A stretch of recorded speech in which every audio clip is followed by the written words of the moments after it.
जय हिंद साथियों, कैसे हैं सभी लोग। उम्मीद करता हूँ आप सभी मस्त होंगे और अपने शिक्षण कार्य में व्यस्त होंगे। स्वागत है आप सभी का सीटेट 7 जुलाई 2024 के एग्जाम में। और आज हम करने वाले हैं एसएसटी सामाजिक विज्ञान के मोस्ट और इम्पोर्टेंट क्वेश्चन, जो कि आपकी एग्जाम के लिए बहुत ही इंपॉर्टेंट है।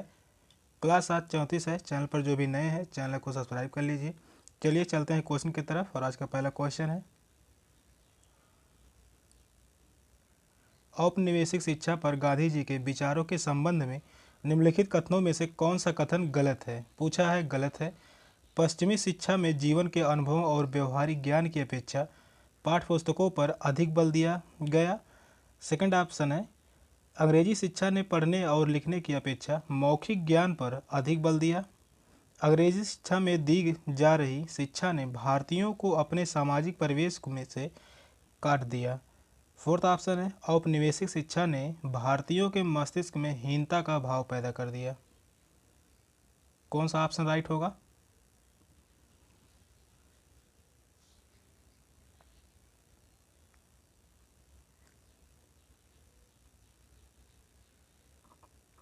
तो इस क्वेश्चन का राइट आंसर होगा ऑप्शन बी, अंग्रेजी शिक्षा ने पढ़ने और लिखने की अपेक्षा मौखिक ज्ञान पर अधिक बल दिया। तो यह बात गलत है। तो इस क्वेश्चन का राइट आंसर है ऑप्शन बी। नेक्स्ट क्वेश्चन है, 1857 के विद्रोह के तत्काल बाद ब्रिटिश सरकार की प्रशासनिक निधियों में आए परिवर्तनों के संदर्भ में निम्नलिखित दो कथनों पर विचार कीजिए। पहला कथन है, ब्रिटिश संसद ने 1858 में एक नया कानून पारित किया और ईस्ट इंडिया कंपनी के सभी अधिकार ब्रिटिश साम्राज्य के हाथों में सौंप दिए। सेकंड कथन है, यह तय किया गया कि सेना में भारतीय सिपाहियों का अनुपात बढ़ाया जाए तथा यूरोपीय सिपाहियों की संख्या को कम किया जाए। सही विकल्प चुनिए। पहला ऑप्शन है ए गलत है, बी सही है। सेकंड ऑप्शन है ए और बी दोनों सही है। थर्ड ऑप्शन है ए और बी दोनों गलत हैं। फोर्थ ऑप्शन है ए सही है, बी गलत है। कौन सा ऑप्शन राइट होगा?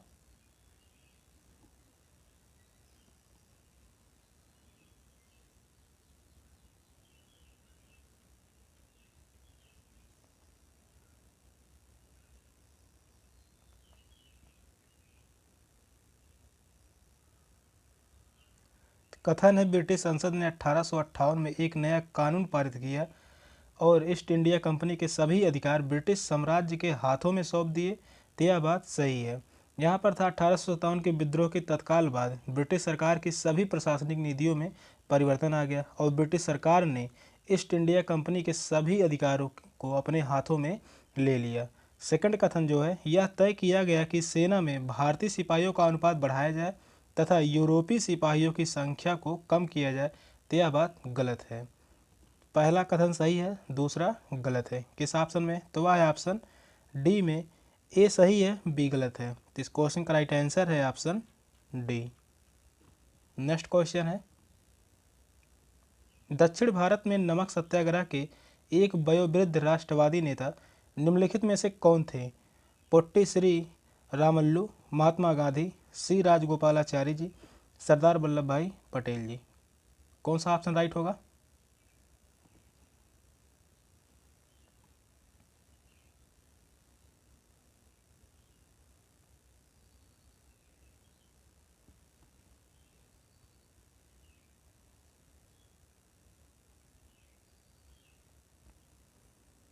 तो इस क्वेश्चन का राइट आंसर होगा ऑप्शन सी, सी राजगोपालाचारी जी। तो इस क्वेश्चन का राइट आंसर है ऑप्शन सी। यह स्वतंत्र भारत के पहले भारतीय गवर्नर जनरल थे। यह जो थे स्वतंत्र भारत के पहले भारतीय गवर्नर जनरल,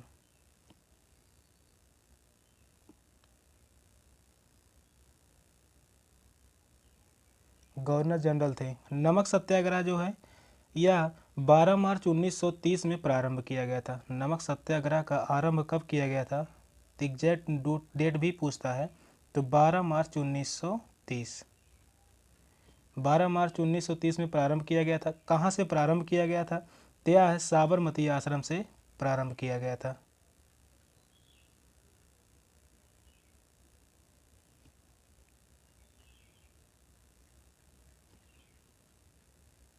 साबरमती आश्रम से प्रारंभ किया गया था और यह साबरमती आश्रम पड़ता है गुजरात में।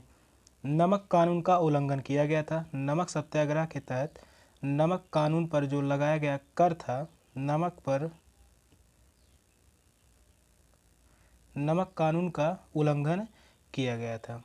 तो इस क्वेश्चन का राइट आंसर है ऑप्शन सी। नेक्स्ट क्वेश्चन है, ज्योतिबा राव फूले ने अपनी पुस्तक गुलामगिरी को निम्नलिखित में से किन्हें समर्पित किया? उन अमेरिकियों को जिन्होंने गुलामों को मुक्ति दिलाने के लिए अमेरिकी गृह युद्ध में भाग लिया, उन महिलाओं को जिन्होंने ब्रिटेन में नारी मताधिकार आंदोलन में भाग लिया, उन भारतीय सैनिकों को जो द्वितीय विश्व युद्ध में मारे गए थे, उन भारतीयों को जिन्होंने भारतीय स्वाधीनता संग्राम में भाग लिया। कौन सा ऑप्शन सही होगा?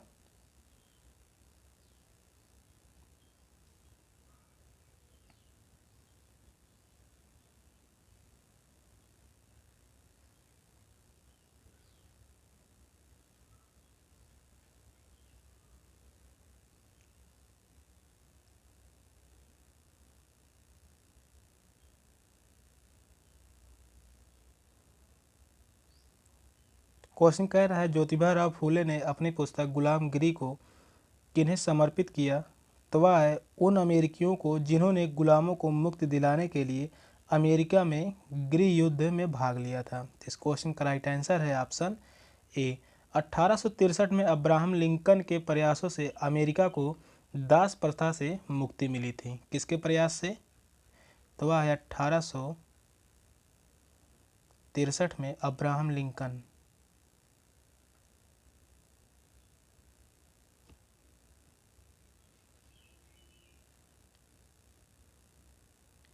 अब्राहम लिंकन के प्रयासों से अमेरिका को दास प्रथा से मुक्ति मिली थी 1863 में। नेक्स्ट क्वेश्चन है, भारत में उच्च न्यायालयों के संबंध में दिए गए दो कथनों पर विचार कीजिए। पहला कथन है, उच्च न्यायालय सरकार राज्य सरकारों के अंतर्गत आते हैं और उनकी ओर से ही कार्य करते हैं।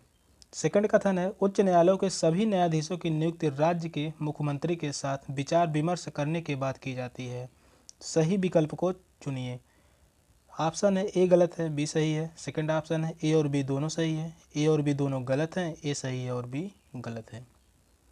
कौन सा ऑप्शन सही होगा?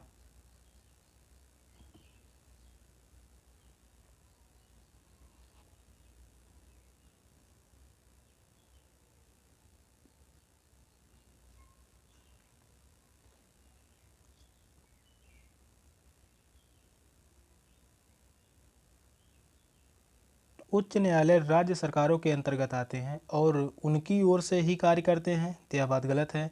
और उच्च न्यायालयों के सभी न्यायाधीशों की नियुक्ति राज्य के मुख्यमंत्री के साथ विचार विमर्श के बाद की जाती है, तो यह बात भी गलत है। पहला और दोनों कथन गलत हैं। किस ऑप्शन में? तो वह ऑप्शन सी में, ए और बी दोनों गलत हैं। सर्वोच्च न्यायालय या उच्च न्यायालय जो है, सर्वोच्च न्यायालय या उच्च न्यायालय दोनों ही स्वतंत्र न्यायालय हैं। कैसा न्यायालय है? तो वह है स्वतंत्र न्यायालय है।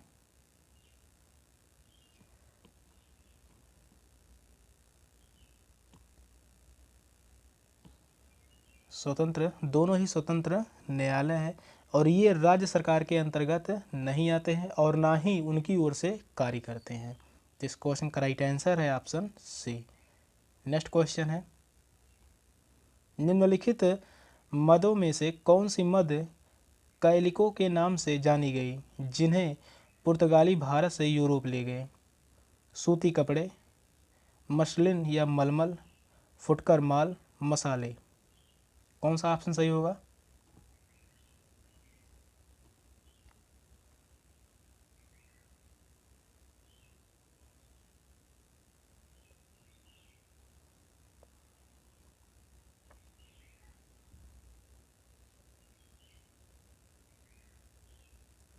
तो इस क्वेश्चन का राइट आंसर होगा ऑप्शन ए, सूती कपड़े। सूती कपड़े ही पुर्तगाली भारत से यूरोप ले गए थे। तो इस क्वेश्चन का राइट आंसर है सूती कपड़े। कैलिको जो है यह सूती कपड़े का एक प्रकार है जिसे पुर्तगाली जो थे यह केरल के कालीकोट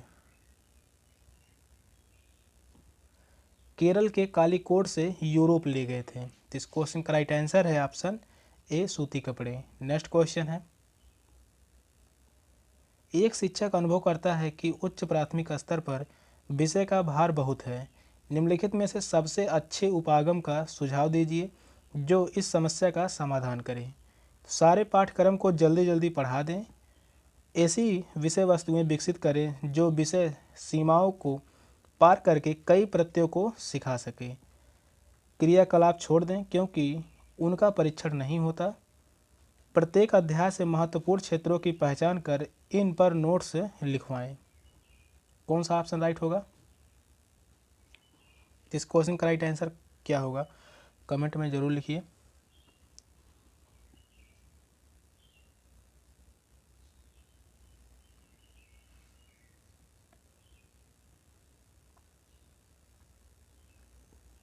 तो इस क्वेश्चन का राइट आंसर होगा ऑप्शन बी, ऐसी विषय वस्तुएं विकसित करें जो विषय सीमाओं को पार करके कई प्रत्ययों को सिखा सकें। यह समस्या का समाधान सबसे अच्छा तरीका होगा।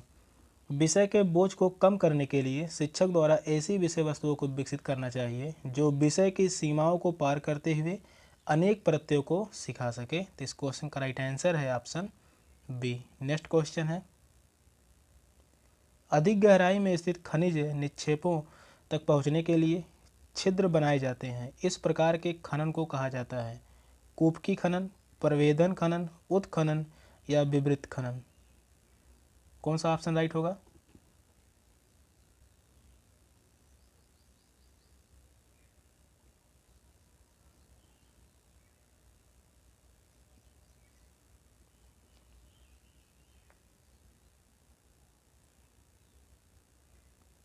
तो इस प्रकार के खनन को कूपकी खनन कहा जाता है। तो इस क्वेश्चन का राइट आंसर है ऑप्शन ए, कूपकी खनन। कूपकी खनन विधि का प्रयोग उन खनिजों के लिए किया जाता है जो अत्यधिक गहराई में स्थित होते हैं। कूपकी खनन विधि का प्रयोग किया जाता है जो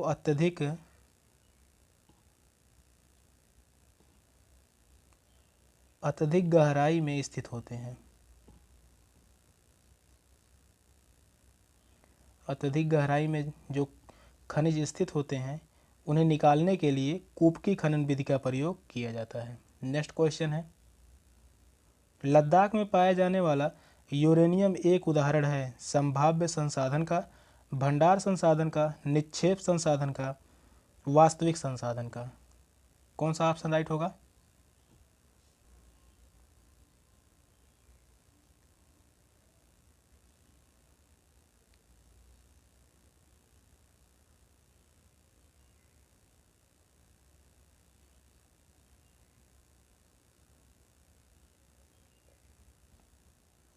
तो यह उदाहरण है संभाव्य संसाधन का। तो इस क्वेश्चन का राइट आंसर है ऑप्शन ए, संभाव्य संसाधन। संभाव्य संसाधन का प्रयोग वर्तमान में नहीं होता है। यह जो है वर्तमान में नहीं होता है, परंतु भविष्य में इसका प्रयोग किया जा सकता है। लद्दाख में मिला यूरेनियम भी इसी का उदाहरण है। लद्दाख में मिला यूरेनियम भी इसका एक उदाहरण है। तो इस क्वेश्चन का राइट आंसर है ऑप्शन ए, संभाव्य संसाधन का। नेक्स्ट क्वेश्चन है, गर्म जल के झरने से प्राप्त ताप ऊर्जा के परिणाम स्वरूप बनते हैं ज्वारीय ऊर्जा, पवन ऊर्जा, भूतापीय ऊर्जा, सौर ऊर्जा। कौन सा ऑप्शन सही होगा? क्वेश्चन कह रहा है गर्म जल के झरने से प्राप्त ताप ऊर्जा के परिणाम स्वरूप बनते हैं।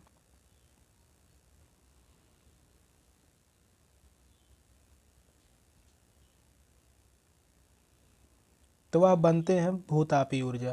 तो इस क्वेश्चन का राइट आंसर है ऑप्शन सी, भूतापीय ऊर्जा। भूतापीय ऊर्जा पृथ्वी में संग्रहित ताप से प्राप्त किया जाता है। भूतापीय ऊर्जा जो है यह पृथ्वी में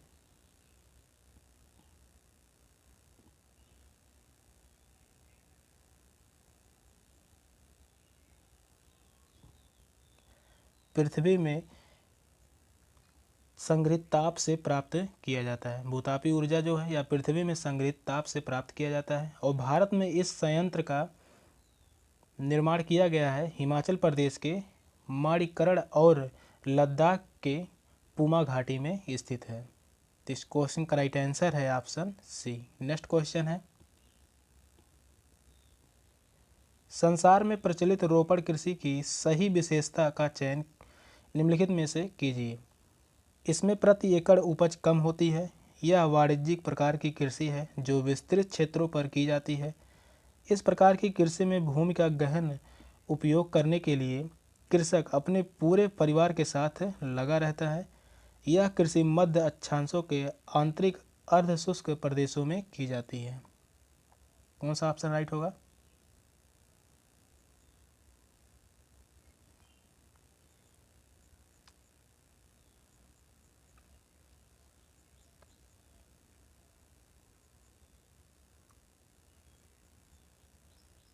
इस क्वेश्चन का राइट आंसर होगा ऑप्शन बी। यह वाणिज्यिक प्रकार की कृषि है जो विस्तृत क्षेत्रों पर की जाती है।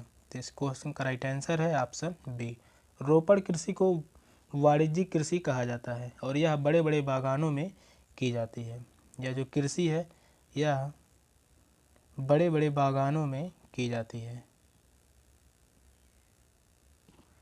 तो इस क्वेश्चन का राइट आंसर है ऑप्शन बी। नेक्स्ट क्वेश्चन है, मध्य और शीर्ष प्रबंधन की प्रतिभा सर्वाधिक उपलब्ध होने का विशेष लाभ निम्नलिखित में से किस नगर को हमेशा प्राप्त है? चंडीगढ़, कोच्चि, बेंगलुरु या पुणे? कौन सा ऑप्शन सही होगा?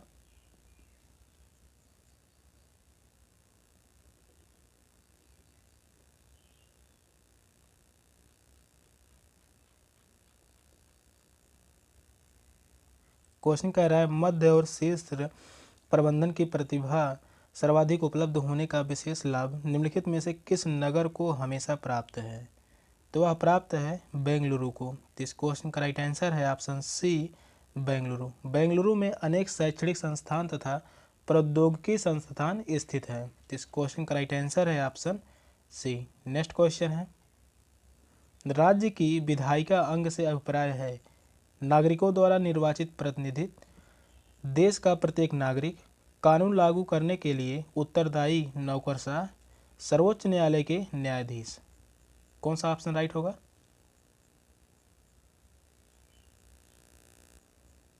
तो राज्य की विधायिका अंग से अभिप्राय है तो वह नागरिकों द्वारा निर्वाचित प्रतिनिधि। तो इस क्वेश्चन का राइट आंसर है ऑप्शन ए, नागरिकों द्वारा निर्वाचित प्रतिनिधि। विधायिका यह संसद तथा राज्य विधानसभा दोनों का प्रतिनिधित्व करता है। विधायिका जो है यह संसद को भी, संसद एवं राज्य विधानसभा, राज्य विधानसभा दोनों को प्रतिनिधित्व करता है। नेक्स्ट क्वेश्चन है, फौजदारी कानून के अंतर्गत मामले के निवारण के बारे में निम्नलिखित कथनों में से कौन सा कथन सही है? प्रथम सूचना रिपोर्ट दर्ज नहीं कराई जाती, केवल प्रभावी पक्ष की ओर से संबंधित न्यायालय में याचिका दायर करानी होती है। सेकंड का ऑप्शन है, सबसे पहले न्यायालय में मामले को दर्ज कराया जाता है और इसके बाद पुलिस के पास प्रथम सूचना रिपोर्ट दर्ज कराई जाती है। थर्ड ऑप्शन है, सबसे पहले पुलिस के पास प्रथम सूचना रिपोर्ट दर्ज कराई जाती है और इसके बाद केवल प्रभावित पक्ष की ओर से ही संबंधित न्यायालय में याचिका दायर करानी होती है। और सबसे पहले पुलिस के पास प्रथम सूचना रिपोर्ट प्राथमिक दर्ज कराई जाती है और इसके बाद ही अदालत में मामला दर्ज किया जाता है। कौन सा ऑप्शन राइट होगा?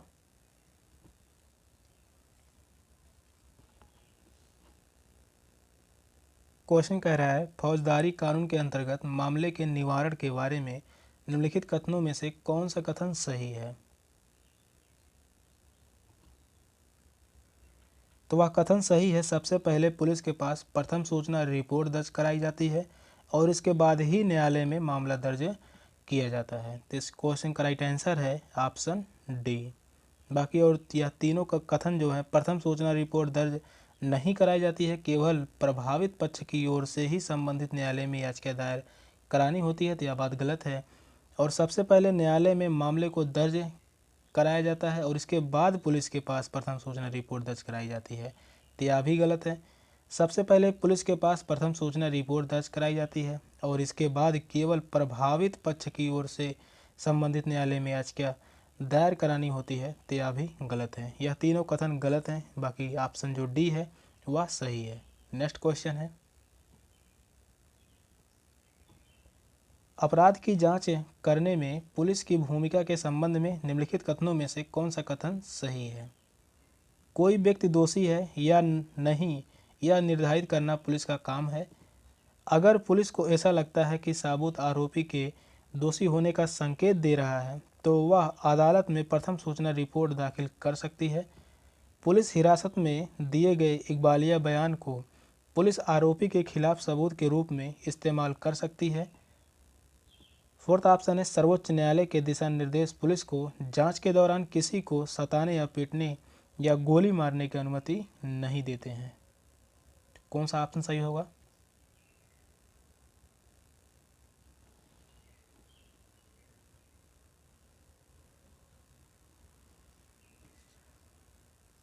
अपराध की जांच करने में पुलिस की भूमिका के संबंध में कौन सा कथन सही है? तो वह सही कथन है ऑप्शन डी, सर्वोच्च न्यायालय के दिशा निर्देश पुलिस को जांच के दौरान किसी को सताने या पीटने या गोली मारने की अनुमति नहीं देता है। तो इस क्वेश्चन का राइट आंसर है ऑप्शन डी। बाकी यह तीनों जो कथन है वह गलत हैं। कोई व्यक्ति दोषी है या नहीं है यह निर्धारित करना पुलिस का काम है। यह बात गलत है। यह निर्धारित करना न्यायालय का काम है। अगर पुलिस को ऐसा लगता है कि साबुत आरोपी की दोषी होने का संकेत दे रहा है तो वह अदालत में प्रथम सूचना रिपोर्ट दाखिल कर सकता है। तो यह भी गलत होगा और पुलिस हिरासत में दिए गए इकबालिया बयान को पुलिस आरोपी के खिलाफ सबूत के रूप में इस्तेमाल कर सकती है। तो यह भी गलत है। ऑप्शन डी जो है वह सही है। सेशन का लास्ट क्वेश्चन था। क्वेश्चन कैसे लगे कमेंट में ज़रूर बताइएगा। चैनल पर नए हैं तो चैनल को सब्सक्राइब कर लीजिए। मिलते हैं फिर अगली क्लास में। तब तक के लिए बाय बाय, टेक केयर, जय हिंद।